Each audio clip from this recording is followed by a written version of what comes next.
I think for me it's Martin Luther King, and I think really the thing about him is he took an issue, a situation, and totally put a new idea on it, totally twisted it around. You know, I always think about his quote where he said, "Darkness cannot drive out darkness, only light can do that. Hate cannot drive out hate, only love can do that." And for me, just understanding that a man in that situation around that type of discrimination and hate is able to approach a situation like that just really gives him hero status.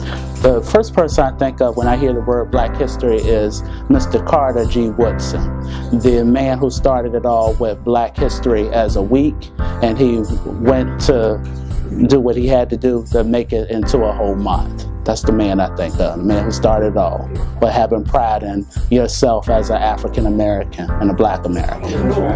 I think of many people like W.E.B. Du Bois, Frederick Douglass, Malcolm X, Harriet Tubman, Rosa Parks. It's just many people. It's impossible to put that on any one person's shoulders. Of course, you have to say Martin Luther King. He did it. Every era, every generation has people who stood up for African Americans. So I believe that it's cumulative, and that Martin Luther King actually stood on the shoulders of those who came before him. I mean, during slavery, there was Nat Turner. Of course, you know, there was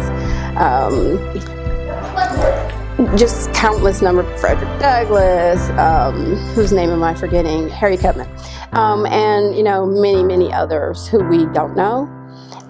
People who, without them, the outcry against slavery probably wouldn't have happened as soon as it did. And then, of course, there are now millions of non-Black Americans who did their part. Abraham Lincoln did his part, and you know, just millions of others who stood up for what was right and helped African Americans to achieve their legal rights.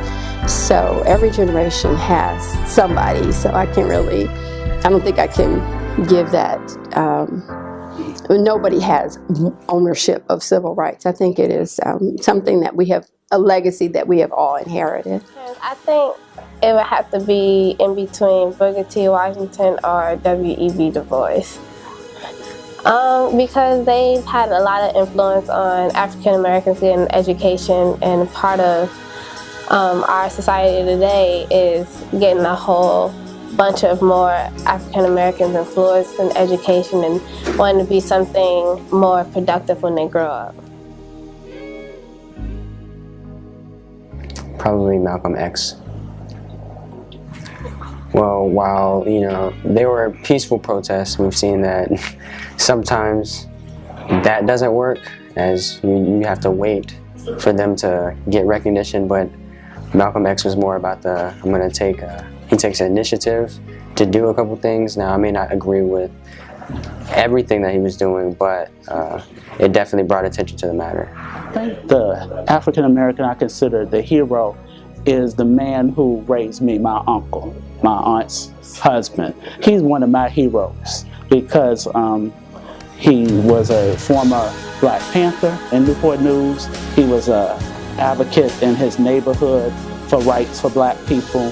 He did march, and he's also played a part in civil rights because he lived civil rights. And that's one of my heroes I think of in my family in African American history. Yes, sir.